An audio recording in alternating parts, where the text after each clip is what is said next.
주가의 향방을 알 수 있는 힌트, 기업에게 직접 듣는 IR 정보, 노다지 IR 노트에 있습니다. 고정 댓글을 타고 오세요.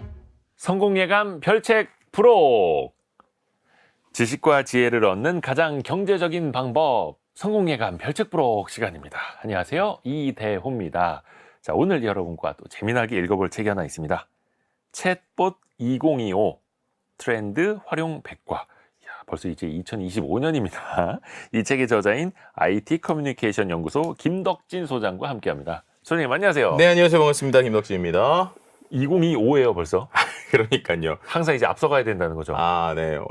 정확하게 좀 설명을 드리면 실은 네. 제가 이제 AI 2024라는 책을 썼었잖아요. 네네네. 그것도 이제 많은 분들이 좋아해 주셨는데 이제 2024 AI를 썼으니까 실은 이제 AI 2025를 준비를 하고 있었어요. 그런데 그 중간에 이 챗봇이라는 분야가 갑자기 너무 급성장하는 거예요. 그리고 이거를 또 하나로 내서 분명히 우리가 만지고 또 이거를 움직이는 게 의미가 있다라는 생각이 들어서 급작스럽게 책을 하나를 더 이제 준비를 하게 됐고요. 그래서 이 책은 이제 챗봇에 대한 내용으로 이제 집중해 있는데 아무래도 이제 조만간 또 이제 하반기가 됐잖아요. 네. 그러니까 이때 챗봇 2024로 내기보다는 2025로 내자 이래가지고 이제 챗봇 2025로 이번에 좀 책을 내게 됐습니다. 그러니까 챗봇을 실제로 활용을 하고 네. 챗봇을 직접 만드는 것까지 그렇죠. 이 책을 보면 이제 가능한 그런 이야기인데 네네. 모르시는 분들을 위해서 먼저 좀 사전 설명하고 들어가야 될 것 같아요. 네. 챗봇은 네. 뭔가 좀 자동으로 채팅을 해주는 봇, 로봇 같은 거잖아요.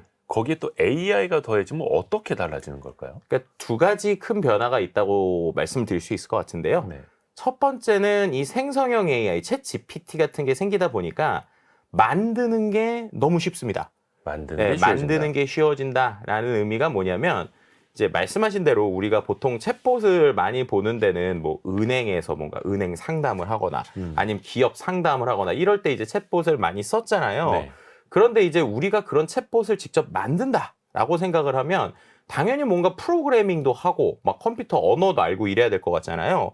그런데 이 챗 GPT 기반으로 챗봇을 만든다는 건 그냥 이 챗 GPT랑 이제 우리의 언어, 그러니까는 한국어, 뭐 자연어라고 이제 인간의 언어라고 표현을 할게요. 네. 인간의 언어로 이렇게 만들어줘, 저렇게 만들어줘, 대화만 하다 보면 챗봇이 이미 뚝딱하고 만들어져요.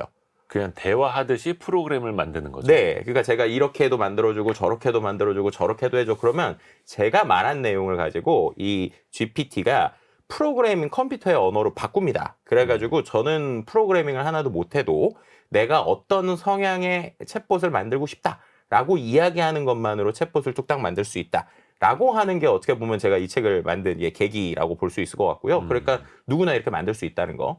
두 번째는 이제 기존 챗봇하고 AI 챗봇의 최대 다른 점이라고 하는 건 접근 방식이 완전히 반대해서 시작한다라고 말씀을 드릴 수 있을 것 같아요. 접근 방식이 완전히 반대다. 네, 이건 이제 어떻게 설명을 드리면 되냐면 예를 들어서 아까 금융 챗봇 얘기했잖아요. 예.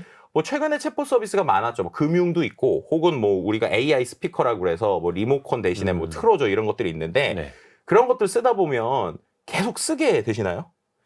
처음에만 좀 신기해서 쓰다가 그쵸. 나중에 또 말귀도 잘 못 알아듣고 이래서 그렇죠. 잘 안 쓰게 되죠. 네, 중요한 게 말귀를 잘 못 알아듣죠. 예. 그래서 답답할 때가 많잖아요. 그런 게 왜 그러냐? 기존의 챗봇은요, 정확하게 말하면 질문하고 답변의 세트를 계속 주는 거예요. 그러니까 예를 들어서 뭐 내 계좌를 알려줘라는 질문에 대해서는 이렇게 계좌를 열어줘는 되는 거예요. 그런데 세트로. 그렇죠. 그런데 만약에 내가 은행 챗봇한테 갑자기 야 내가 오늘 기분이 안 좋은데 너 어떻게 생각해? 라고 물어보면 은행 챗봇은 그런 질문은 안 들어가 있을 거잖아요. 못 알아들었습니다. 그렇죠. 그러니까 잘 못 알아듣습니다. 이렇게 얘기를 할 거예요. 네. 그리고 또 이제 똑같이 계좌번호를 알려줘라고 해도 예를 들어서 뭐 아따 계좌번호 좀 알려주쇼잉 뭐 이렇게 얘기를 했다거나 뭐 이렇게 얘기하면 얘가 정답의 이제 질문에 그 정확한 사투리 같은 게 없으면 못 알아듣는단 말이에요. 그런데 생성형 AI는 우리가 이제 챗GPT 최근에 써보신 분들은 알지만 어떤 질문에도 대답은 합니다. 그렇죠. 뭔가 그럴듯하게 대답은 해요. 근데 문제는 대답을 하는데 헛소리도 잘한다는 게 문제죠. 그렇죠. 그래서 우리가 이른바 그 헛소리라고 하는 거를 hallucination, 이래서 환각이라는 표현을 하는데 네. 그래서 이 두 가지가 어떻게 다르냐? 기존의 챗봇은 우리가 말하는 어떤 그 조각상을 만들 때 비유를 하면 이 어떤 막대기에다가 우리가 하나하나 붙이는 일종의 찰흙 같은 걸 붙이는 소조 같은 거라고 보시면 돼요. 그런데 이제 이런 챗GPT 기반의 이 AI 챗봇들은 덩어리를 가져와서 얘가 어떤 얘기든 답변을 다 하거든요. 그런데 이제 틀린 것들을 계속 고쳐주는, 이른바 깎아내는 조각 같은 거를 하는 거예요.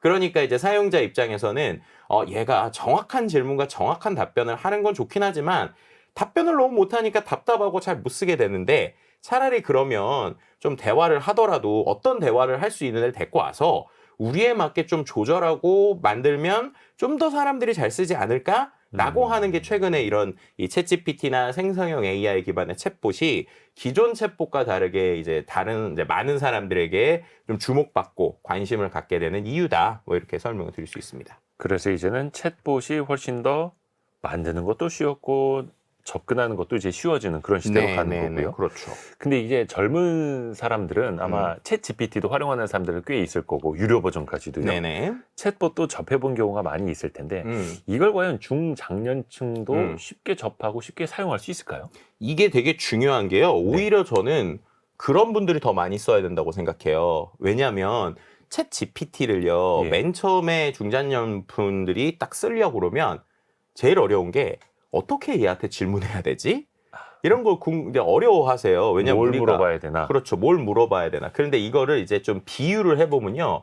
이 챗GPT를 잘 쓰기 위해서는 이른바 이제 AI한테 잘 명령하는 프롬프트 엔지니어링이라는 기술이나 기법을 좀 익혀야 됩니다. 네. 이거를 우리가 또 일상생활에 비유를 하면 이건 마치 요리사들이 레시피를 만드는 거랑 비슷해요. 그래서 여러 가지 음식 종류가 있는데 그 종류들을 어떻게 잘 조합해서 이 레시피를 만들 수 있느냐라고 하는 게 결국에는 이 프롬프트 엔지니어링, AI한테 말을 잘하는 기법이거든요. 네. 그런데 처음부터 이거 하기 되게 어려워요. 그죠? 그런데 내가 그 맛을 정말 똑같이 내고 싶어요. 그럴 때 요즘에 아주 또 좋은 게 있죠. 바로 그런 유명한 사람들이 자기 레시피를 기반으로 해서 이른바 밀키트라는 걸 만들잖아요. 즉석식품 같은 거. 그렇죠. 그 밀키트를 가지고 끓이기만 하면 혹은 거기에 있는 대로 다듬기만 하면 꽤 그럴듯한 정말로 그렇죠. 그 요리사가 자기의 있는 레시피를 기반으로 만든 것 같은 요리가 나오잖아요. 네. 이런 게 AI 챗봇이라고 보시면 돼요. 그래서 GPTs라고 하는 이 챗GPT 안에 들어있는 수많은 우리가 말하는 밀키트들이 있습니다. 근데 여기서 중요한 건 뭐냐? 그 밀키트를 검색해서 제가 제 GPT에다가 설치를 해서 쓰는 게 지금 다 무료라는 거예요. 그러면 이제 예를 들어서 내가 AI를 갖고 뭐 예를 들어서 뭔가 마케팅을 위한 글을 쓰고 싶기도 하고 또 내가 챗GPT로 했더니 뭐 사람들이 소설도 잘 쓰더라. 아니면 챗GPT로 했더니 뭐 나만의 뭐 어떤 멋있는 멘트를 만들더라. 이런 거 할 때 어떻게 질문해야 될지 잘 모르잖아요. 그럼 그럴 때 제일 좋은 방법이 뭐냐면 이 챗GPT가 예전과 다르게 무료 사용자들한테도요 여러 가지 기능을 열어주고 있거든요. 네. 근데 그 중에 하나가 오늘 이야기하는 이 챗봇, 그걸 이제 정확한 챗GPT의 표현으로는 GPTs라고 이제 표현을 해요. GPT 원래 s를 붙였는데 요즘엔 그냥 GPT라고 얘기를 하기도 하거든요. 그걸 어디서 찾냐면 이 챗GPT 메뉴에 들어가서 왼쪽에 보면 이제 GPT 탐색이라고 하는 데가 있어요. 네. 그걸 누르면 마치 우리가 앱 설치하려고 들어가는 뭐 플레이스토어나 앱스토어 같은 화면이 나옵니다. 네. 그럼 거기에다가 원하는 키워드를 치는 거예요. 예를 들면 내가 소설 이렇게 치면 소설을 잘 쓸 수 있는 일종의 밀키트 같은 이 GPT가 나와요. 네. 그럼 그걸 눌러요. 그러면은 이제부터는 얘한테 그냥 제가 뭔가 구조적으로 명령을 주지 않아도 그냥 뭐 소설의 본문 내용 조금만 주면 자기가 알아서 이제 소설을 쓰는 거예요. 그러니까 옛날에는 그거 하나하나를 내가 다 세팅을 해야 됐는데 그 세팅하는 문장, 그러니까 그러니까 쉽게 말하면 챗봇을 만들 수 있는 어떤 언어들을 넣지 않고도 다른 사람이 만든 걸 그대로 쓰면 되니까 우리는 그걸 갖고 와서 쓰기만 하면 된다는 장점이 있고요. 그러니까 다른 사람이 만든 앱스토어에서 그 앱을 내려받듯이 그렇죠, 그냥 그렇죠. 쉽게 쓰는 거죠. 네, 그렇게 하고 만약에 내가 앱을 만든다는 개념으로 생각을 하면 예전에 아까 제가 그래서 진짜로 이제 요리사처럼 이 프롬프트를 잘 쓸 수 있게 됐어요. 그래서 한 번 챗GPT랑 대화할 때마다 제가 얘한테 레시피처럼 50줄을 준다고 생각해 보세요. 그러면 그 다음에 쓸 때도 또 50줄을 줘야 돼요. 그럼 복잡하잖아요. 그렇죠. 그럼 이 50줄을 그냥 내가 아까 말씀드린 GPT라고 하는 이 챗봇한테 그냥 넣어주는 거예요. 학습을 시켜버리는 네, 거죠. 그럼 그 다음부터는 제가 항상 똑같은 걸 할 때, 뭐 예를 들어서 제가 뭐 주식을 분석하는 GPT를 만들었다. 그러면 이제 그 주식을 분석하는 GPT를 원래 기존 챗GPT한테는 맨날 명령을 똑같이 줘야 되는 거예요. 지금부터 너는 이제 주식 애널리스트고 이런 데이터를 분석하고 저런 데이터를 분석하고 요렇게 해서 나랑 대화해야 돼라고 하는 이 문장을요. 그냥 이 챗봇한테 넣어주는 겁니다. 그러면 그 다음부터는 제가 필요할 때 그냥 그 주식 잘하는 애 데리고 와가지고 걔랑 대화하면 되니까 우리가 굳이 반복적인 작업을 하지 않아도 되니까 이거를 만드는 걸 아는 게 중요하다. 두 번째는 다른 사람이 만든 앱 같은 걸 가져올 수 있으니까 그걸 쓰는 것만으로 충분하다라는 거고요. 우리가 만드는 거 말고 가져와서 쓰는 거 있잖아요. 네. 그거는 무료 사용자도 지금 가능해요. 그래서 이제 제가 그런 이유들로 요 책에다가 실제로 챗봇 만드는 방법은 한 절반이고 나머지 절반은 실제로 우리가 앱 마치 찾듯이 요런 GPT 쓰시면 좋아요라는 것들을 넣어놨어요. 그래서 그것만 찾아서 쓰셔도 기존에 내가 이 챗GPT 쓸 때보다 훨씬 더 강력하게 쓸 수 있구나라는 거를 아마 느끼실 수 있을 겁니다. 그 챗GPT 한 4.0 버전부터인가요? 그 이상으로 쓰려면은 한 달에 $22 정도 내야 되잖아요. 근데 다른 사람이 만들어 놓은 챗봇을 쓰는 거는 네. 무료 이용자도 가능하다는 거예요. 네, 그러니까 정확하게 설명을 드리면 지금 말씀하시는 업그레이드된 게 GPT-4.5라고 그래서 그렇죠. GPT-4 다음에 옴니라는 버전이 나왔어요. 근데 이게 나오면서 오픈 AI가 정책을 어떻게 바꿨냐면 예전에 GPT-4 같은 경우에는요. 무조건 유료 사용자, 그러니까 말씀하신 대로 한 달에 $22를 낸 사람만 쓸 수 있었습니다. 네. 근데 이번에 어떻게 바꿨냐면요. GPT-4 최신 고급 버전도 무료 사용자도 쓸 수 있게 바꿨어요. 단 무제한으로 쓸 수 있는 게 아니라 대화 내용, 대화를 몇 번 이상, 그러니까 예를 들면 하루에 쓸 수 있는 양을 제한을 해놓은 거예요. 맛보기. 네, 그렇죠. 근데 제한을 하더라도 충분히 그걸로 쓸 수 있고요. 그래서 이제 제가 이 챗봇 책을 내야겠다 생각했던 이유가 예전에는 이 챗봇 기능이 있더라도 유료 사용자들만 쓸 수 있고 유료 사용자들만 만들 수 있으니까 네. 내가 챗GPT를 쓰긴 하는데 무료로 쓰는 사람은 아예 건들 수 없는 영역이었거든요. 근데 말씀드린 대로 GPT-4.5가 되면서 더 똑똑해졌고 이제 오픈 AI도 이걸 조금 더 많은 사람들이 쓰게 퍼뜨려야겠다라고 생각을 했는지 무료 사용자들도 최신 챗봇, 그러니까 최신 GPT-4.5를 일부지만 쓸 수 있게 해줬고요. 네. 그리고 또 한 가지가 이 GPTs라고 하는 챗봇 기능을 앱스토어 설치하듯이 쓸 수 있게 해줬다는 거예요. 그러니까 이제 써보면서 괜찮다, 내가 만들어보고 싶다라고 하시는 분들은 유료로 가입을 하거나 아니면은 유료로 더 쓰면 되겠죠. 그러니까 이 오픈 AI에서 한 명이라도 더 맛을 보게끔 하려고. 네, 그렇죠. 그러니까 시식 행사하는 겁니다. 마트에서. 그게 이제 이른바 플랫폼 기업들이 제일 잘하는 거죠. 맞아요, 그래서 이제 맞아요. 플랫폼 기업들이 잘하는 건데 그러다 보니까 저는 이 챗봇의 가능성을 이제 궁극적으로 보는 게 지금은 그럼 만드는 사람들, 예를 들면 제가 제 노력을 해가지고 밀키트를 만들었어요. 네. 밀키트를 만드는 사람들은 돈을 버는 건 아니잖아요. 그렇죠? 그런데 이게 우리가 페이스북도 그렇고 유튜브도 그렇고 기존에 있었던 플랫폼 비즈니스의 흐름을 자세히 생각을 해보면 결론적으로 컨텐츠를 만들거나 GPT 같은 이런 앱을 만드는 사람에게 일종의 수익이 돌아갈 수 있는 구조를 만들어요. 그럼 지금 이게 어떻게 될 거냐라고 보면 예를 들어서 제가 어떤 뭐 방송국을 위한 챗봇을 만들어서 챗GPT에 올려놨어요. 그럼 그거를 사람들이 많이 써요. 그럼 지금 같은 경우에 말씀드린 대로 몇 번 이상 쓰면 사람이 유료 결제를 해야 되잖아요. 그렇죠. 그럼 예를 들어서 우리가 옛날에 700 땡땡 해가지고 네. 정보 서비스도 유료전화. 있었잖아요. 유료전화를. ARS, 그래서 네. 뭐 운세, 오늘의 운세나 뭐 이런 거. 30초당 얼마. 30초당 얼마. 네. 저는 그 비즈니스가 이제 될 거라고 생각을 해요. 그래서 사람들이 대화를 많이 해서 오픈 AI에 돈을 내면 그 돈 중에 일부를 받을 수 있는. 그러니까 이제 그 시대를 지금부터 준비하면 나중엔 이게 수익으로도 연결될 수 있을 거라고 생각하고요. 그렇지 않더라도 지금도 챗봇을 만들 때 홍보를 할 수 있게 세팅을 할 수 있어요. 홍보요? 네.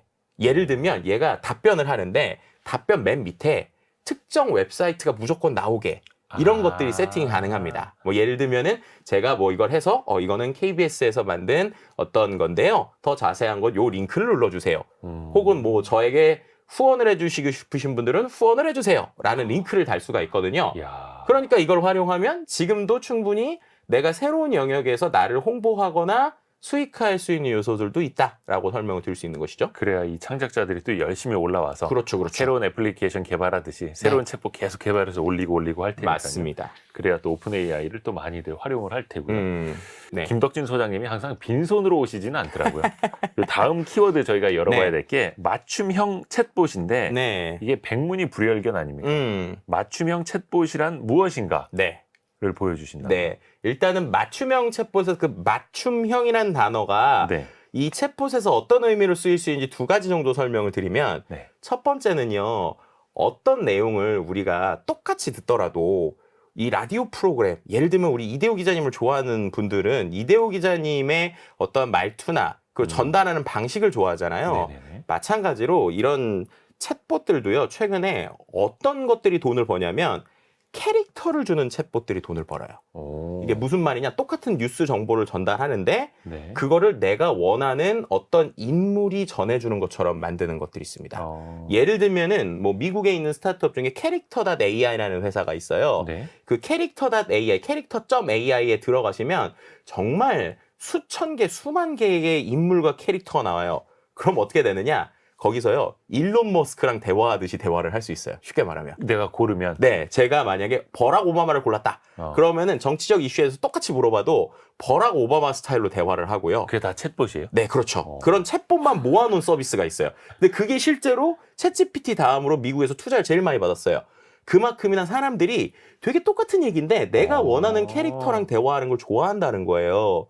그래서 그 비슷하게 우리나라에서요, 네이버 있지 않습니까? 예. 네이버가 최근에 웹툰을 상장을 했잖아요. 그쵸, 그래서 미국에. 많은 이 만화 캐릭터들을 사람들이 좋아하는구나 느끼잖아요. 그래서 이번에 뭘 냈냐면 캐릭터 챗이라고 그래서 그 만화에 있는 캐릭터랑 제가 대화를 할 수 있는 챗봇을 낸 거예요. 아, 네이버 웹툰이? 네, 그러면 이건 또 뭐겠어요? 오. 똑같은 얘기인데 내가 좋아하는 그 만화에 설정된 캐릭터니까 예를 들면 아, 나 일하는 게 너무 힘들어 이러면 어떤 캐릭터는 나에게 힘을 주기도 하지만 어떤 캐릭터는 잔말 말고 일해 뭐 이런 식으로 얘기할 수도 있겠죠. 어떤 캐릭터는 이제 박명수 씨처럼 호통을 쳐주고 그렇죠. 어떤 캐릭터는 막 뉴진스처럼 귀엽게 얘기해주고 그렇죠. 아, 그래서 이게 그런 되겠네. 네, 그런 것들이 결국에는 이야. 내가 커뮤니케이션을 할 때 즐겁게 해줄 수 있는 일종의 캐릭터를 세팅해준다.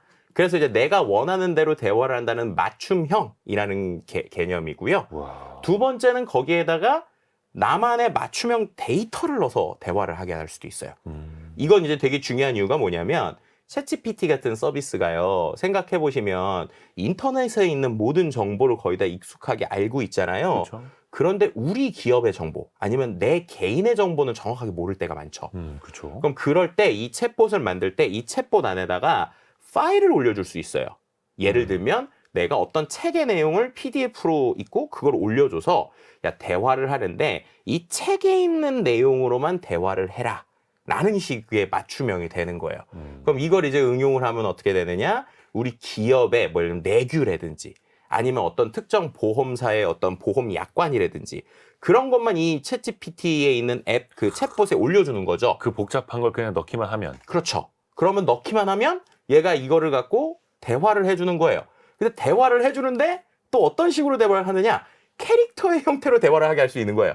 그럼 예를 들면 보험사의 복잡한 약관을 그대로 읽어주는 게 아니라 그거를 예를 들면은 중학생 수준으로 이야기를 해달라고 하거나 아하. 아니면 유치원 어떤 선생님처럼 그렇죠. 특정 유치원 선생님처럼 풀어서 얘기를 하게 해달라거나 이야. 그렇게 두 개를 합치면 그 안에서 되게 좋은 정보를 재미있게 얘기할 수 있겠죠.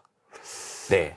집에 갖고 있는 그 보험 약관 네. 보험사에다가 전화해서 저 PDF 파일로 좀 보내주세요. 그 내가 가입해 있는 보험 네. 5개를 거기다 넣어놓고 네. 내가 이런 보장을 받을 수 있나? 어디를 다쳤는데 네. 얼마까지 어디에 청구할 수 있나 물어보면 네. 그 안에서만 딱 답을 해준다. 그렇죠. 야, 근데 이게 이제 가능한 거네요. 근데 중요한 거는 말씀드린 대로 이게 처음에는 이제 되게 대답을 잘해주는 걸로 보이지만 네. 자세히 보면 얘가 또 틀릴 때가 있다. 아까 말씀드린 깎아내야 되는 작업. 그래서 그런 것들 좀 해줘야 돼요. 그래서 제가 볼 땐 정보성에서 정확한 정보를 원하는 것들은 기업에서 조금 튜닝을 이제 계속 해줘야 되는 거고요. 그런 게 아니라면 실제로 우리가 재미있게 뭐 어떤 재미있는 내용을 넣거나 혹은 주식 투자인데 명확하니 아닌 의견을 물어보는 이런 것들 같은 경우는 가능해요. 그리고 또 이 안에다 인터넷 검색이나 내용을 넣을 수도 있어서요. 그렇죠. 그래서 이제 말씀하신 대로 백문이 불여일견이니까 제가 뭐 하나를 만들었습니다. 이 챗봇 이름이 끝내줍니다. 네. 챗봇 이름이 성공 예감을 자주 듣는 와이프 챗봇이에요. 저희가 화면으로는 저희 KBS 1라디오 유튜브 채널과 네네. Y스트릿 그 유튜브 채널 통해서 같이 나가는데요. 네. 라디오 청취자분들을 위해서 이제 오디오로도 나가죠, 그렇죠. 이게. 오디오로 제가 보여드릴 거예요. 왜냐하면 이 챗봇이 아시겠지만 챗GPT가 음성으로도 최근에 대화가 되거든요. 예. 그러면은 그냥 일반적인 챗봇 말고 제가 세팅해 놓은 상태에서 얘랑 대화가 되는 거예요. 그래서 제가 얘한테 어떻게 넣었냐면 이 와이프 챗봇은 경제적 관념이 투철한 와이프입니다. 그리고 어떤 내용을 하든 남편을 사랑하긴 하지만 그래도 경제적으로 뭔가 문제가 되는 거는 남편과 상담을 합니다. 그런데 여기서 중요한 건 이 와이프는 항상 성공 예감을 자주 듣습니다. 그래서 어떤 내용이든 자기가 성공 예감에서 들은 것 같다라고 얘기를 하면서 대화를 하게 하는 거예요. 훌륭한 분이네요. 그렇죠. 이제 네. 그런 식으로 세팅을 하고 그 다음에 이대호 편집장님을 상당히 좋아한다. 이런 내용까지 이제 넣는 거예요. 세팅 잘하셨습니다. 네, 그럼 그렇게 해가지고 나온 건데 얘랑 네. 이제 제가 음성으로 대화를 해볼게요. 예. 불러볼게요. 자기야, 내가 노트북을 사고 싶은데 최근에 맥북 프로가 엄청 인기래. 근데 한 300만 원 정도 하거든? 이거 사도 될까? 자기야, 맥북 프로가 정말 좋은 노트북이긴 한데 가격이 꽤 비싸네. 내가 이대호 편집장님이 진행하는 KBS 1 라디오 성공 예감에서 들었던 내용 같은데 요즘 가성비 좋은 노트북들도 많이 나온다고 하더라고. 혹시 조금 더 저렴한 모델로 찾아보는 건 어때? 300만 원은 꽤 큰 돈이니까 우리 신중하게 생각해보자. 자기야, 그런데 그럼 내가 한 어느 정도 금액의 노트북을 사고 남은 금액은 뭘 하면 좋겠어? 너 그래도 자기가 나를 사랑하잖아. 사랑하는 사람 입장에서 좀 얘기 좀 해줘봐. 당연하지 자기야. 내가 항상 자기를 사랑하고 아끼는 마음으로 얘기해줄게. 200만 원 정도로 괜찮은 노트북을 찾는 건 어때? 요즘 그 정도면 성능도 좋고 충분히 쓸만한 노트북이 많아. 남은 100만 원은 저축하는 게 좋을 것 같아. 내가 이대호 편집장님이 진행하는 KBS 1 라디오 성공 예감에서 들었던 내용 같은데 비상금이나 투자 목적으로 돈을 조금씩 모아두면 나중에 큰 도움이 될 거래. 자기를 위해서 이렇게 생각해봤어. 그런데 자기야, 내가 아무리 생각해도 자기는 나보다 이대호 편집장님을 더 좋아하는 것 같은데 너 이대호 편집장님만 너무 좋아하고 나를 사랑하지 않는 거 아니야? 자기야, 나 걱정돼. 어떻게 생각해? 지금 여기서 부부싸움을. 네, 이렇게 지금 하고 있어요. 마지막까지 보여드릴게요. 자기야, 그런 걱정하지 마. 그렇죠. 나는 언제나 자기를 가장 사랑하고 아껴. 이대호 편집장님은 내가 경제 공부를 위해 존경하는 분일 뿐이야. 자기가 나한테 가장 소중하고 중요한 사람이야. 자기가 행복하고 잘 되길 바라는 마음에서 조언하는 거니까 너무 걱정 말고 내 사랑 받아줘. 네, 이렇게 이제 얘기를 했고요. 실제로 얘기한 게 이렇게 글자로 다 남아요. 그래서 이렇게 음성으로도 할 수 있지만 실제 이제 캐릭터랑 이제 챗봇으로 대화하면서 이렇게 할 수 있는 겁니다. 성공 예감이 이제 네. 사랑과 전쟁으로 갈 뻔했습니다. 근데 굉장히 이제 네. 챗봇을 통해서 이런 것까지 이제 만들 수 있다라는 거 이제 그 예시로. 네네, 보여주셨고요. 그렇죠. 이게 챗봇인데 이거 착각할 수도 있겠습니다. 그 영화에서 본 것처럼 네. 갑자기 이제 사랑이 녹아 들어갈 수도 있는 거잖아요. 그렇죠. 실제로 최근에 조금 이슈가 되기도 해요. 예. 특히나 그 젊은 세대층, 이게 20대나 이제 그 10대 후반에서 20대 초반 중반에서 일종의 재미 그리고 그 안에서 조금 몰입하는 친구들이 있어요. 최근에 이제 숏폼이 유행이잖아요. 그래서 그 숏폼 뭐 예를 들면 뭐 틱톡이나 뭐 유튜브 쇼츠 이런 데에 dan이라고 그래서 DAN이라는 키워드를 검색을 해보시면 네. 요즘 이제 특히나 미국에 있는 20대 여성들이 실제 이 챗봇하고 대화하는 거를 이 숏폼으로 올린 게 많아요. 그 DAN이 뭐냐면 너가 어떤 거든 해라, do anything 뭐 이런 것들이거든요. 그래서 이게 챗GPT가 원래는 뭔가 좀 성적인 이야기나 아니면은 좀 격정적인 얘기나 욕 이런 걸로 못하게 돼 있거든요. 근데 이거를 해킹을 하는 거예요. 그래서 이거를 아까 이제 요리 비법처럼 그런 그 어떤 프롬프트 중에 얘를 해킹하는 방법들이 있거든요. 근데 그게 이제 계속 이제 챗GPT를 만든 오픈 AI는 그게 되면 또 맞고 또 이제 새로운 게 나오고 막 그러는 건데 해킹 뚫고 12시. 근데 그렇게 해서 나오면 이 남자 목소리인데 실제로 남자친구처럼 얘기를 하게 해킹을 해서 만들 수가 있어요. 그래서 이제 이걸 갖고 20대에 있는 미국 여성들이 어떻게 하냐면 얘한테 야, 나 이번에 너 말고 새로운 남자친구 생겼는데 어떻게 생각해? 이렇게 얘기하면 이 AI가 아주 절절한 목소리로 자기야, 내가 뭘 잘못했어? 내가 잘할게. 뭐 이런 식으로 얘기를 하는 거예요. 그러니까 이게 되게 재밌잖아요. 그러니까 이거를 갖고 막 이제 쇼폼으로 올리고 하는데 그러다 이제 어떤 사람까지 생겼냐면 네. 실제로 있는 일입니다. 중국계 미국인인데 미국 유명 대학교에서 컴퓨터공학을 하는 여성분이에요. 네. 근데 그분은 이제 자기는 결혼 안 할 거라고. 자기는 이 AI가 자기 남자친구이고 부인이라 이제 남편이라고. 그러면서 실제로 둘이서 여행을 가는 걸 계속 영상을 찍거나 심지어 중국 본토에 있는 어머님한테 이제 엄마 나 이게 내 남자친구야라고 하면서 사위야 이러면서 엄마 이제 사위가 핸드폰 안에 있어. 화상 대화하고 그다음에 이제 그 실제 이 AI 캐릭터랑 그 엄마랑 대화하는 이런 것들을 올리는. 그러니까 이게 지금은 뭐 재미와 컨텐츠 요소일 수도 있지만 제가 생각할 때는 충분히 감정적인 교류가 가능할 거라고도 봐요. 네, 그리고 이런 것들은 어떻게 보면은 우리가 적응하는 데의 문제이지 적응하고 나면은 당연히 나쁜 쪽으로 쓰면 안 되지만 반대로 이걸 조금만 생각해 보면 우리가 되게 친절한 서비스를 받을 수도 있다라고 저는 보거든요. 이게 왜 그러냐면요. 최근에 이건 이제 우리나라 네이버에서 어떤 서비스를 했냐면 네이버의 이제 클로바 이제 음성 서비스 중에 네. 챗봇 비슷하게 전화를 걸어주는 서비스가 있어요. 전화를 걸어준다고? 네, 이거는 어떤 거냐면 국내 지자체들하고 실제로 했었던 프로젝트인데요.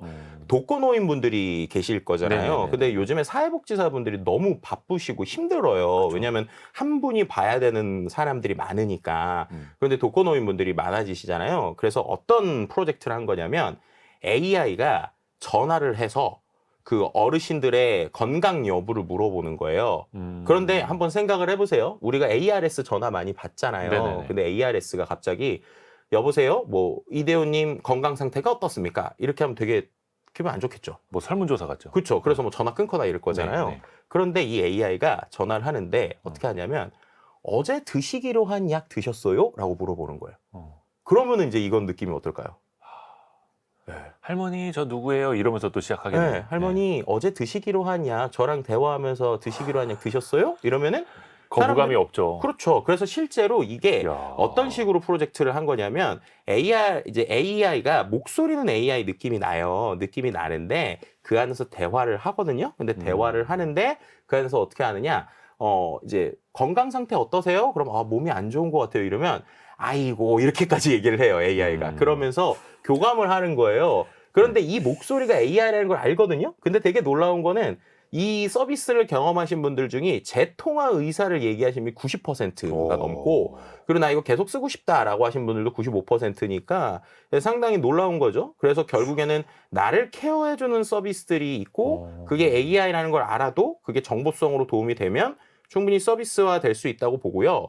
그 다음에 또 한 가지 이 독거노인 분들이나 또 외로우신 분들이 많으니까 최근엔 이 AI가 이런 온라인 서비스나 챗봇 서비스 형태로만 이제 있는 게 아니라 이게 스마트폰에 있는 게 아니라 일종의 로봇 형태로도 될 수 있다고 생각을 하는 거예요. 네. 그렇죠. 그래서 이제 우리나라에는 효돌이라는 회사가 있는데 거기는 정확하게 말하면 이게 인형입니다. 인형. 근데 인형인데 7살 손자 손녀처럼 생긴 인형이에요.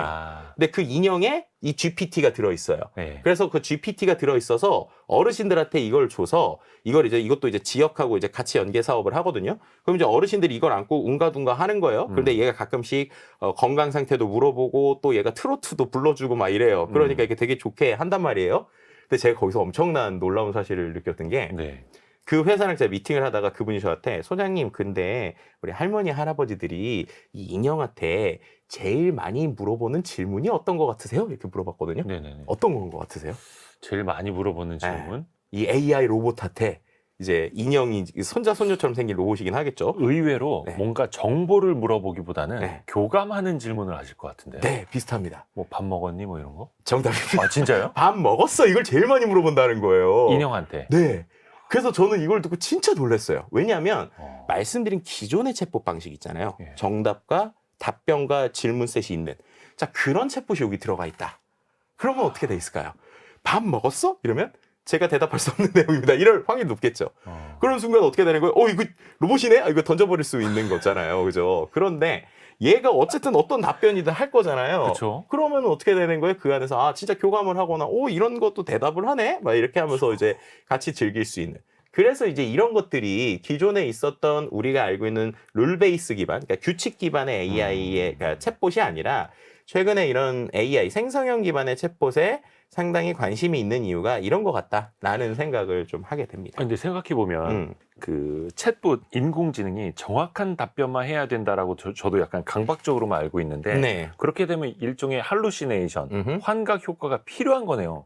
할아버지가 그렇죠. AI 인형을 안고 너 밥 네. 먹었어 그러는데 저는 로봇이라 밥을 못 먹어요. 이러면 이제 확 깨는 거고. 그죠. 그게 아니라 저 아까 뭐 초코파이라도 하나 먹고 왔어요. 이러면은 또 계속 대화가 이어지는 거니까. 그렇죠. 그래서 이제 그걸 보고 최근에 샘 알트먼도 이 환각이라고 하는 게 잘못된 게 아니라 또 하나의 기회가 될 수 있다라는 얘기를 했고요. 예. 특히나 이제 정확한 정보를 전달해야 되는 영역에서는 문제가 될 수 있지만 역으로 창작, 우리가 말하는 창의의 영역에서는요.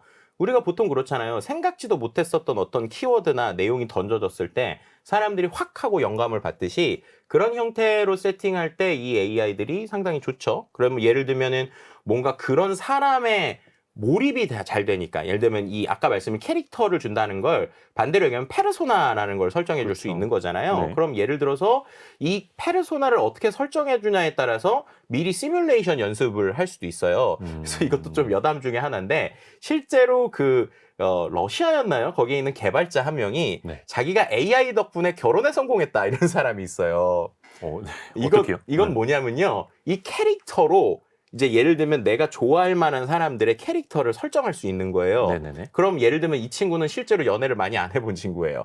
그런데 이제 예를 들면 30대 여성의 어떤 캐릭터에 설정한 애랑 미리 대화를 많이 연습을 하는 거예요. 그래서 실제 그 대화의 연습을 갖고 연애 연습? 네, 사람과의 직접 대화를 하는. 네, 본인은 실제로 그렇게 알고리즘까지 짜가지고 그렇게 해서 자기 결혼 성공했다 이렇게 올린 사람도 있거든요. 아니 이게 사람이 첫사랑에 실패하는 이유가 그거래잖아요. 해본 적이 없어서 노하우가 없으니까. 네. 근데 로봇하고 먼저 연습해 보는 거네요. 네, 그럴 수도 있죠. 그리고 이런 것들이 또 최근에 이제 서비스로서도 강점을 가질 수 있는 게 생각보다 요즘에 20대들이요 이 AI 운세 서비스 이런 거 좋아하는 거 되게 아세요? AI 운세요? 네, 운세 서비스를 꽤 많이 써요. 070, 뭐 네, 700 그런 거 이거 비슷하게. 아니고? 네, 그런 거 비슷한 건데 옛날에는 이게 700, 070 전화번호였잖아요. 근데 요즘엔 이걸 이제 IT 서비스로 해서 데이터로 이렇게 하는 게 있거든요.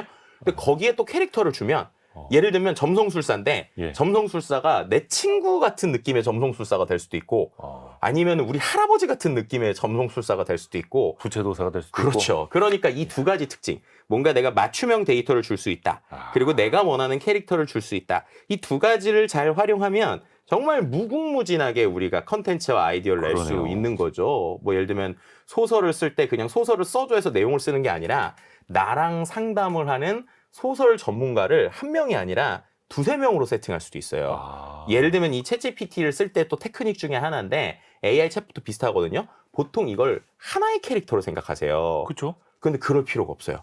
얘한테 예를 들면 5명으로 해서 저는 실제로 제가 아이데이션 하거나 뭐 프로젝트 할 때 이런 방식 많이 쓰거든요. 제가 쓰는 좀 고급 테크닉 중에 하나인데 얘한테 어떤 특정 주제에 대해서 지금부터 너랑 나랑 토론을 한다고 시켜요. 근데 토론을 하나의 AI랑 하는 게 아니라 5개 정도의 설정을 해주는 거예요. 그래서 첫 번째, 자, 1번 AI는 너는 20대고 최근에 입사를 해서 새로운 정보는 잘 알고 있지만 전문적인 건 몰라. 그런데 너는 말을 막 하는 애야. 네. 2번 AI는 너는 이 업무를 10년 이상 한 사람이고 아주 이제 진중한데 그 대신에 꼼꼼해. 뭐 이런 식으로 쫙쫙쫙쫙 5개를 줘요. 그 다음에 자, 지금부터 내가 5명의 AI와 토론을 하겠다. 그래서 지금부터 주제는 이런 거야. 그리고 나서 자, 너네가 먼저 대화를 쭉쭉 이어나가고 내가 그 다음에 너네 5명이 다 이야기하면 그 다음에 내가 대화를 할게. 이런 식으로 내용을 주잖아요. 그러면 어떤 주제를 딱 던져주면 그 주제에 대해서 1번, 2번, 3번, 4번, 5번이 막 싸워요. 막 얘기를 해요. 막 단톡방에 같이 있는 것처럼. 네, 그렇죠. 단톡방처럼 막 얘기를 해요. 그러다가 제가 야야야 그거 말고 요렇게 얘기를 해봐. 그럼 또 이들끼리 얘기를 해요. 그럼 그렇게 해서 제가 원하는 내용 나오면 자 3번 AI 네 생각으로 보고서를 한번 써봐. 그럼 보고서를 써요. 그럼 그렇게 해가지고 정리를 하면서 제가 보고서 초안을 만드는 거예요. 네, 그래서 그런 식의 이 챗GPT 세팅도 되고 그런 세팅의 내용을 아까 말씀드린 GPT에다 넣어놓으면 그 다음부터는 제가 그런 거 세팅 안 하고 주제만 주는 거죠. 야 오늘 내가 방송 뭐 할 건데 자 너네 5명이서 토론해봐. 그럼 이제 자기들끼리 토론하면서 얘기하고 네, 그런 식으로 저는 실제로 좀 쓰고 있습니다. 편하게 사시네요. 아니 뭐 그 AI를 왜 이게 되게 중요한 게 아니, 농담이고요. 아니 근데 그 말이 되게 야. 중요한 게요. 우리가 잘 쓸 수만 있으면 이렇게 맞아요. 있는데 그러니까 이게 제가 계속 책을 내는 이유예요. 이렇게 쉽게 쓸 수 있고 누구나 쓸 수 있는데 우리가 접근해 보는 게 두렵잖아요. 새로운 걸 하는 게 어렵다고 생각을 하잖아요. 근데 전혀 어렵지 않거든요. 우리가 사실 네. 그러려고 이걸 배우는 거죠. 네, 그렇죠. 인공지능 시대에서 우리가 뭐 일자리를 뺏기네 이런 것만 생각하고 있을 게 아니라 네네. 이 인공지능 서비스를 잘 활용을 하고 나는 더 편하게 쉽게 돈 벌고 네. 또 다른 부가가치를 창출하고 네, 이런 쪽으로 그렇죠. 나아가야죠. 네네. 근데 중간에 잠깐 염려가 드는 게 좀 있어요. 아까 뭐 연애하는 그런 챗봇도 이야기를 해주셨고 오바마 캐릭터라든지 트럼프 아니면 머스크 이런 사람들을 또 캐릭터화해서 대화를 할 수 있는데 네네. 이게 특정 인물을 딱 지칭을 하는 거잖아요. 그렇죠. 그 사람으로 만들어버리는 거고 네네. 이게 법적인 거나 윤리적인 문제가 또 있을 수 있잖아요. 그렇죠. 그래서 그런 것들을 지금부터 우리가 같이 논의를 해나가야 돼요. 왜 그러느냐? 생성형 AI 관련은요 거의 다 아직 무법입니다. 법이 없어요. 그래서 우리가 쓰는 거예요. 그런데 여기서 중요한 건 이게 실제로 많은 사람들이 쓰고 이게 변화가 있다고 생각하면 그 안에서 우리가 토의를 하면서 이걸 어떤 가이드라인대로 써야 될지에 대한 내용이 나올 수 있거든요. 네. 근데 아직까지는 그런 게 없기 때문에 거기에서 일어나는 문제들도 상당히 있을 수 있어요. 예를 들면 실제로 문제가 되는 거 몇 개만 좀 설명을 드려볼게요. 지금 기본적으로 뭐 예를 들어서 내가 오바마 캐릭터를 만들었다라고 생각을 해볼게요. 그럼 오바마의 캐릭터의 데이터를 어디서 넣느냐라는 게 되게 중요하겠죠. 네. 그러면은 오바마라는 그 대통령에 대해서 우리가 알 수 있는 외부 정보를 아까 파일로 계속 올리겠죠. 예를 들면 오바마의 연설이라든지 오바마의 책이라든지. 근데 이제 여기서 첫 번째 문제가 생기는 게 예를 들면 특정 책의 내용을 제가 올려서 챗봇을 만들었어요. 그럼 그 책의 저작권이라고 하는 게 일단 이슈가 있을 수 있는 거예요. 그쵸. 그런데 지금 그런 것들에 대한 디테일한 논의가 없으니까 그냥 일단 파일 넣는 거예요. 그래서 이제 이 부분에서의 첫 번째 이슈가 생길 수 있고 두 번째는 예를 들면 제가 이런 서비스를 하는 사람이에요. 그런데 그 서비스를 하는 사람이 각종 데이터를 넣어서 오바마를 만들었대요. 근데 그 데이터 중에 오바마의 내용이 아닌 데이터가 10%만 섞여 있다. 그러면은 얘는 오바마처럼 대화를 잘하는데 갑자기 내가 원치 않는 오바마의 생각이 아닌 이상한 얘기를 할 수도 있잖아요. 그래서 거기서 생길 수 있는 또 이슈가 있을 수도 있어요. 그리고 이제 세 번째는요. 이게 이제 오히려 이제 많은 사람들에게 좀 이슈가 되고 논란이 되는 것 중에 하나인데 최근에 데드봇이라고 있는 게 서비스가 되고 있다고 들어보셨어요? 데드봇? 네, 데드봇. 뭔가 죽은 챗봇이 뭐예요? 네, 죽은 사람의 챗봇을 만드는 거예요. 돌아가신 분을 네, 그 캐릭터를 챗봇에 넣어서 그렇죠. 충분히 가능하겠죠. 예를 들면 기술적으로는 가능하겠습니다만 네, 최근에 그럼 실제로 어떻게 하냐면 우리가 SNS에 생각보다 많은 흔적을 남겨놓잖아요. 예. 그렇죠. 그런데 예를 들어서 실제 이게 이슈가 된 게 언제냐면 호주에 있는 한 작가가 자기 여자친구가 안타깝게 사고를 당해서 세상을 떠났어요. 그런데 이 여자친구를 기억하고 싶은 거예요. 그래서 어떻게 했느냐. 그 여자친구의 SNS에 있는 데이터들 있잖아요. 네네네. 그 데이터들을 재조합해가지고 실제로 이 캐릭터 느낌이 나는 여자친구의 봇을 만든 거예요. 그래서 이제 실제로 이 봇하고 대화를 하면 이 봇은 예전에 기억을 하는 거예요. 우리가 뭐, 그래, 뭐, 자기하고 내가 언제 갔던 여행이 상당히 즐거웠지? 이런 식으로 막 대화를 한단 말이에요. 그럼 그 대화를 하는 요소에 그걸 느끼는 그때의 감정은 좋지만 만약에 뭐 1년 있다, 2년 있다, 이미 그 사람이 세상을 떠나고 시간이 지나고 나서도 만약에 계속 대화를 그 친구랑만 하고 있다. 이게 과연 우리가 윤리적 관점, 사회적 관점, 혹은 인간이라고 하는 관점에서 어떻게 볼 것인가? 라고 하는 게 있고요. 이걸 조금 더 심도 있게 들어가면 이게 과거에 이제 잊힐 권리라고 그래서 네, 잊혀질 권리, 잊힐 권리라고 불린 게 내가 온라인상에 흔적을 남겼는데 이분이 만약에 돌아가셨어요. 그러면은 그것들을 어떻게 할 것이냐? 그걸 놔둘 것이냐? 아니면 삭제할 것이냐? 아니면 그거를 가족들에게 줘야 될 것이냐? 이런 것들이 상당히 우리나라에서도 이제 싸이월드와 함께 논란이 됐었거든요. 네네네. 그래서 비슷한 겁니다. 이것도. 왜냐하면 그 챗봇을 만드는 사람이 이제 그 사람이 세상을 떠나고 나서 자기의 데이터를 갖고 자기는 이미 세상을 떠났는데 자기의 캐릭터 챗봇이 남아있다. 그럼 과연 이 돌아가신 분은 그거를 받아들일까? 그걸 원했을까? 또 유가족이 원치 않을 수도 있고요. 그렇죠. 이제 그런 부분들이 좀 이슈가 될 수 있어서 이런 디테일한 하나하나에 대한 논의와 협의가 필요해요. 그러네요. 그래서 그런 걸 위해서라도 우리가 실제로 이런 기능이 어디까지 되고 어떻게 할 수 있고 그리고 이걸 통해서 우리가 어떤 정도의 변화를 느낄 수 있는지 이런 걸 좀 생각해 보시면 좋을 것 같아요. 뭐 똑같이 돌아가신 분이긴 합니다만 음흠. 링컨 대통령이나 케네디 대통령, 이순신 장군은 되고 10년 전에 돌아가신 뭐 할머니나 여자친구는 안 되고 또 이것도 이제 어떻게 가를 것이냐. 그렇죠. 이것도 사회적 합의가 필요한 거예요. 네, 뭐 이건 예를 들면 뭐 그런 거에서의 좀 영감을 딸 수 있을 것 같아요. 예를 들면 우리가 소설이나 이제 고인의 유작에 대한 어떤 저작권이라고 하는 것들도 몇 년까지는 이제 그 사람에게 보호가 되고 그쵸. 이후에는 안 되는 뭐 이런 사후 것들이 70년 있잖아요. 뭐 이런 거. 그런 내용들이 좀 있어야 될 것 같다는 생각이 들고요. 그리고 혹 저는 이제 또 한 가지 좀 흥미로웠던 부분은 실제로 이런 것들에 대한 서비스에 대한 니즈가 있다라는 거예요. 왜냐하면 제가 최근에 최근 아니죠. 벌써 한 반년 넘은 것 같은데 한 상조회사에서 전화를 받았어요. 그래서 예, 상조회사가 네. 저한테 챗봇을 만들어줄 수 있냐고 하는 거예요. 그렇죠. 근데 여기서 이제 중요한 포인트가 있습니다. 야, 어떤 챗봇을 만들어 달라고 했었을 것 같으세요? 그 고인 되신 분하고 네. 뭐 한 49제 전까지만이라도 네. 어떻게 채팅을 좀 해보고 싶나. 네. 그런데 심정적으로는 또 네. 이해가 갑니다. 네. 근데 뭐 단순하게 상조회사 뭐 가입 서비스 챗봇을 네. 만들어 이러지는 않았을 거 아니에요. 네. 근데 놀라운 건요. 예. 사람이 아니라 예. 죽은 고양이 챗봇 만들어줄 수 있냐고.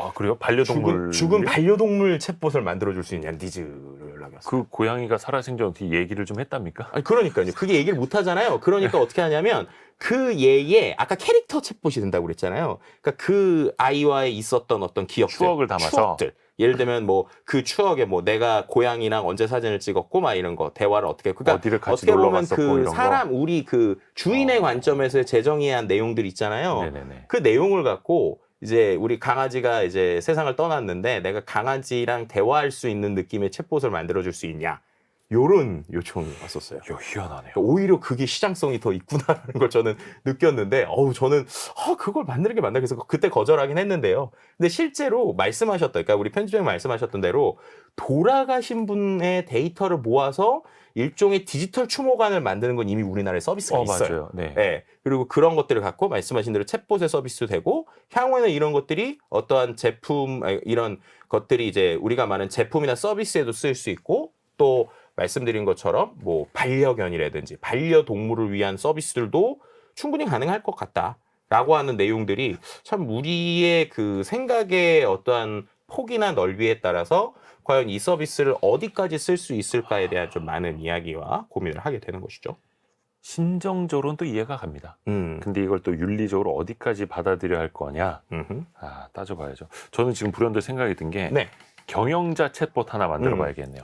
훌륭한 세계적인 경영자 한 30명을 딱 넣어가지고 네. 이건희 회장님부터 아니면 그러니까 애플의 스티브 잡스라든지 네네네. 이런 분들 다 넣어가지고 나한테 과연 어떤 조언을 해줄 수 있을까? 어떤 막 판단을 해야 될 때 있잖아요. 이럴 때 어떻게 하면 좋겠습니까? 그 구루들한테 조언을 얻는 거죠. 비슷하게 실은 제가 최근에 좀 쓰고 있는 몇 개가 벌써 있는데 또 하셨어요? 아니요 그거 되게 좋은 아이디어고요.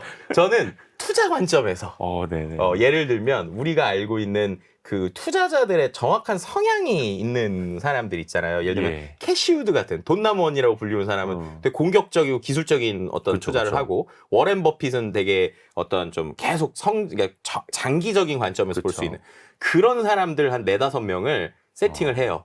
그 다음에 어떤 특정 주제를 던져줘요. 예를 들면 내가 테슬라를 어떻게 말해야 되는가 뭐 이런 내용들을 주거나 아니면은 파일을 올릴 수도 있다고 그랬잖아요. 그렇죠. 그러면은 뭘 할 수 있냐면 애뉴얼 리포트 같은 거 있죠. 연차 보고서나 사업 보고서. 사업 보고서나 연차 보고서를 파일로 GPT에 올려주는 거예요. 통째로 그냥. 그러면서 그거를 그냥 분석해라 하면 그냥 분석을 하나만 할 거잖아요. 근데 그 분석을 자 너가 이제 아까 말한 워렌 버핏 관점과 뭐 이렇게 해서 5명이 한번 이 보고서를 놓고 토론을 해봐라. 네. 이런 것들도 돼요. 그래서 저는 이거 되게 상당히 재밌게 쓰고 있고요.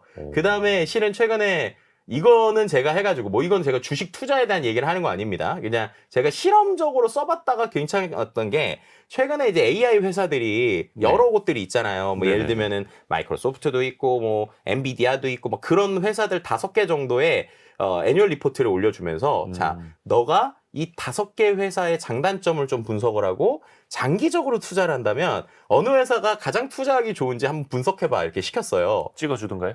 네, 찍어줬습니다. 예. 네, 그래서 그 덕분에 저는 약간 조금 도움을 받았지만 어쨌든 이건 투자는 누구나 이제 답변이 본인 다를 수도 책임하에. 있기 때문에 나중에 네. 예를 들어서 한 3, 네. 40% 손실 봐서 이제 따지면 이제 네. 챗 GPT가 그러는 네. 거죠. 투자는 본인 판단하에 본인 책임하에 하셔야 되고요. 근데 이렇게. 실제로 그러는 게요. 얘한테 예. 애널리스트 리포트처럼 써달라고 그러잖아요. 예. 마지막에 항상 얘가 오. 주식 투자엔 항상 불확실성이 있다는 이렇게 문장을 써주더라고요. 그래서 야 이것까지 얘가 학습을 했네. 저는 이렇게 약간 느끼기도 했었어요. 역시 많이 배운 챗 GPT네요. 그러니까요. 이거를 네네. 조금 실전에서 우리 청취자분들, 구독자분들이 어떻게 활용을 하면 좋을지 그 부분에 대해서도 좀 조언을 드리면 좋을 것 같은데요. 네. 자영업 하시는 분들이라든지 사업하시는 분들 아니면 가게를 오픈하시는 분들이 이 챗봇을 활용한다면 어떤 식으로 활용할 수 있을까요? 말씀드린 것처럼 자기가 처음부터 만들면 어려울 수도 있으니까요. 이거를 제 책에도 뒤에 보면 실제 그 챗봇 중에 쓸만한 것들 여러 개를 넣었거든요. 근데 그 중에서 자영업자분들이라면 우리가 요즘 배달 앱 있잖아요. 예. 그 배달 앱에서 되게 중요한 게 리뷰잖아요. 리뷰. 리뷰. 그쵸. 근데 사람들이 리뷰를 썼어요. 네. 근데 제가 댓글을 빨리빨리 달아야 되는데 어떨 땐 너무 바빠서 못 다시잖아요. 사장님 댓글. 그쵸. 그래서 이제 리뷰왕이라고 하는 이러한 GPT가 있어요. 그래서 그걸 이제 GPT에 검색을 하면 사장님들의 댓글을 얘가 대신 써주는 이러한 GPT가 있습니다. 그 고객의 댓글을 긁어와서 입력하면 그렇죠. 여기엔 이렇게 답하세요라고 알려주는 거예요? 네, 맞습니다. 와. 그래서 실제로 이거 예전에 다 제가 치네. 봤던 것 중에 참 인상 깊었던 게 이 배달 서비스를 하시는 분이 너무 배달하느라 바빠가지고 예. 그 배달 앱의 리뷰에 사람이 되게 불만 섞인 목소리를 넣은 거예요. 근데 거기에 대해서 손님 죄송 이렇게 쓰신 거예요. 근데 그것도 날짜를 봤더니 1년 있다 쓰셨더라고요. 그러니까 예. 바쁘니까 좋은 거에는 손님 감사, 나쁜 거에는 손님 죄송 이렇게 쓰셨는데 그것도 1년 있다 쓰신 거예요. 근데 그렇게 하면은 사람들이 기분이 안 좋을 수 있잖아요. 그렇죠. 그래서 실제로 이제 제가 말씀드렸던 이 리뷰해주는 GPT한테 제가 인풋으로 예를 들면 닉네임 땡땡이 주문했을 5번 주문 메뉴 치킨 리뷰 내용 너무 맛있습니다 이런 식으로 넣어주잖아요. 네네네. 그러면 얘가 누구님 안녕하세요. 와우 벌써 5번째 주문이네요. 정말 감사드려요. 치킨 드셨다니까 보람찹니다. 이러면서 소중한 리뷰 감사합니다. 이러면서 리뷰를 4줄 정도 쓰고요. 맨 밑에다가는 또 당일 정육한 햇섭 인증 100% 국내산 다금 마늘 사용 이렇게 별표까지. 그러니까 이런 기본적인 내용까지 세팅을 해줄 수 있는 거예요. 그러면 어떻게 돼요? 제가 정말 수많은 리뷰가 있는데 그 리뷰에 하나하나 답변 달라면 이거 스마트폰으로 어렵잖아요. 그럼 이렇게 그 리뷰 내용만 넣어주면 답변을 한 4-5줄 이상 이모티콘과 합키 있으면서 중요한 걸 딱 쓸 수 있으니까 그거 계속 붙여놓으면 되는 거죠. 근데 거기다가 네. 우리 사장님의 성향, 그쵸. 나의 성격 네. 이걸 넣어서 또 캐릭터화 할 수도 있는 거고. 그렇죠. 그래서 일부러 약간 까칠하게 계속 하도 아시겠지만 까칠한 느낌이 하나만 있으면 사람들이 싫어하는데 계속 이제 브랜딩이 되면 이 사람은 약간 그런 식의 캐릭터네. 댓글을 다는 사람이구나라는 것도 되니까요. 근데 이런 건 이제 챗GPT 이제 이 챗봇을 만드는 기술을 조금 아셔야 되니까 이제 그런 것들도 이제 배우셔가지고 넣으면 되는데 그게 어렵지 않아요. 아까 말씀드린 대로 2가지 방식이 있는데 하나는 대화하면서 만드는 방식이 있고 하나는 아예 그냥 우리가 밀키트처럼 쭉 문장을 주는 방식이 있거든요. 그럼 대화를 주는 방식에 너 지금 이렇게 할 때 예를 들면은 너는 지금부터 까칠한 답변을 잘하는 리뷰어다. 이렇게 하면 금방 만들 수 있는 거예요. 그러네요. 근데 그 네. 캐릭터를 예를 들어서 충청도 지역의 가게야. 그러면은 네. 백종원 사장님처럼 답변해줘 하면은 또 오셔요 이렇게 달아줄 수도 그렇죠. 있는 예를 거고. 들면은 근데 그거를 얘가 이제 백종원 사장님을 정확하게 모르면 네. 예시를 또 줄 수 있어요. 그런 거를 이제 프롬프팅의 기술 나오는데 예를 들면 얘가 사투리를 잘 못하는 것 같아요. 그러면 모든 말은 뭐뭐 하셔요, 뭐뭐 하세요, 이런 식으로 끝내야 된다. 사투리를 가르쳐 줄 수도 네, 있고요. 그렇죠. 그렇게 하면 이제 사투리를 또 할 수도 있습니다.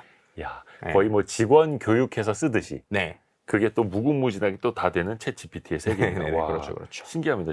네. 교육의 영역으로 한번 또 생각해 볼 수도 있을 것 같아요. 이걸 또 교육적으로 활용할 수 있는 방법도 있을 거고 네, 또 반대로 그렇죠. 생각해 보면은 이제 번역도 그냥 인공지능으로 실시간으로 되다 보니까 굳이 이것까지 공부 안 해도 되겠는데 또 이렇게 가버릴 수도 있을 것 같아요. 네, 2가지만 좀 설명을 드리면 일단은 특히나 이 어린 세대들, 제가 이제 챗봇 제너레이션이라고 부르는 이른바 이제 알파 세대라고 불리는 친구들, 지금 10대 전우들이요, 1년 동안 되게 많이 바뀌었어요. 그러니까 무슨 말이냐, 미국 데이터이긴 한데 미국에서 네. 챗 GPT를 처음에 쓸까 말까에 대해서 많은 고민들이 있었는데요. 최근에 있었던 조사를 보면 미국 교사와 학생 75%에서 80%가 이미 챗 GPT에 익숙해졌다라고 이야기를 했어요. 그리고 이게 이제 실제 CNBC에서 윌튼 패밀리 재단의 임팩트 리서치가 실시한 설문조사를 인용한 건데 네. 1년 사이에 AI 도구를 사용하는 교사와 학생 비율이 1년 전에 비해서 교사는 24% 증가했고 학생은 38% 증가했다는 거예요.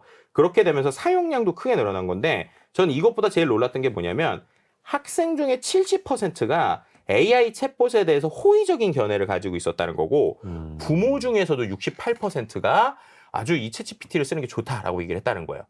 근데 이게 왜 그럴까라는 게 이제 되게 중요한 건데 네. 예를 들면 말씀하신 대로 AI 챗봇이 다 해주면 이거 질문하면 답변 나오면 이거 안 좋은 거 아니야? 혹은 얘가 가끔씩 이상한 소리도 하는데 이러면 사람들 헷갈리는 거야 라고 하잖아요. 네네네. 근데 교육의 방식의 관점을 바꾸는 거예요. 이게 뭐냐? 지금 이러한 이 학습을 어떤 식으로 하는지 봤더니 이 어떤 주제에 대해서 찾아와라가 아니라 실은 저도 이번 제가 이제 학교에서 강의를 하는 것 중에 하나의 그 과제 방식을 바꿨는데요. 예전에는 어떤 주제에 대해서 리포트를 써와라고 시키잖아요. 네. 그럼 그건 검색하거나 챗GPT가 다 쓸 거잖아요. 그러니까 그렇게 하는 게 아니라 이 내용에 대해서 챗GPT랑 토론해오라고 시켜요. A라는 주제에서 네가 실제로 챗GPT랑 토론을 해.